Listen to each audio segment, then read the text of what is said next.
Imagine you have little food to eat, your body weakened and reduced to skin and bones. Imagine you have no clothes, but a single rough tunic to keep you warm through winter. Imagine you have no home, and instead you sleep in abandoned buildings and churches. And now finally, imagine living this destitute life voluntarily for the glory of God. This is the life of St. Francis of Assisi. So this is the book that I read for February, The Life of St. Francis of Assisi by St. Bonaventure. And what an extraordinary and almost unbelievable life that he lived. Extraordinary in his radical poverty, strict asceticism, and deep humility. And unbelievable in the vast miracles he performed. Miracles of healing, of raising the dead back to life, and of course the stigmata. There would be times where I would forget I was reading a biography from the 13th century and think I was reading the Acts of the Apostles.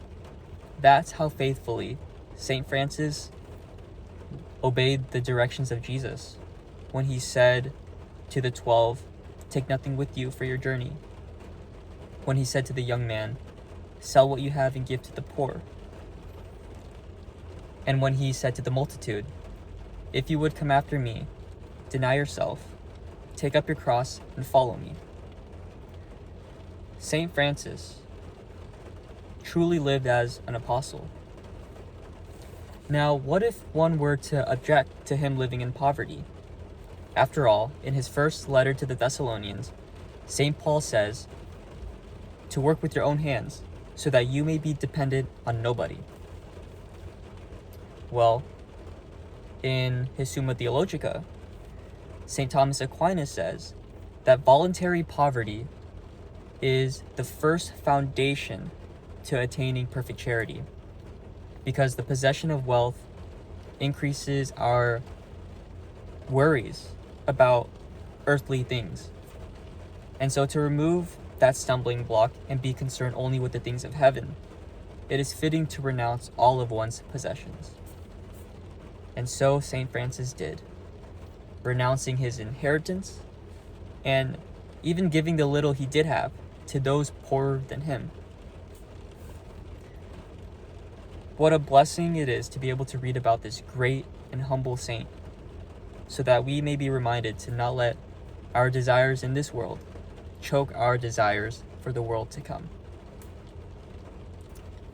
And so now we roll the dice to see what I will read in March. So I'm going to put this book back in its original place. Okay, so far we read E and E flat. So let's roll B flat. Yeah, B flat. Okay, so that would be A sharp, which is B flat. Okay.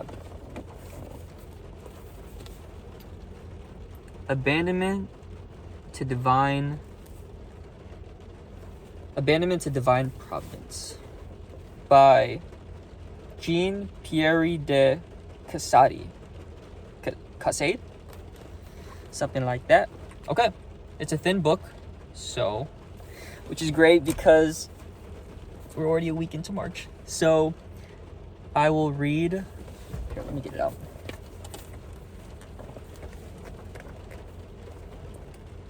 If I can. Okay. Abandonment to Divine Providence by Jean Pierre de Casade. I will read this in March and let you know my thoughts about it at the end, sometime in a month. Until then, Godspeed.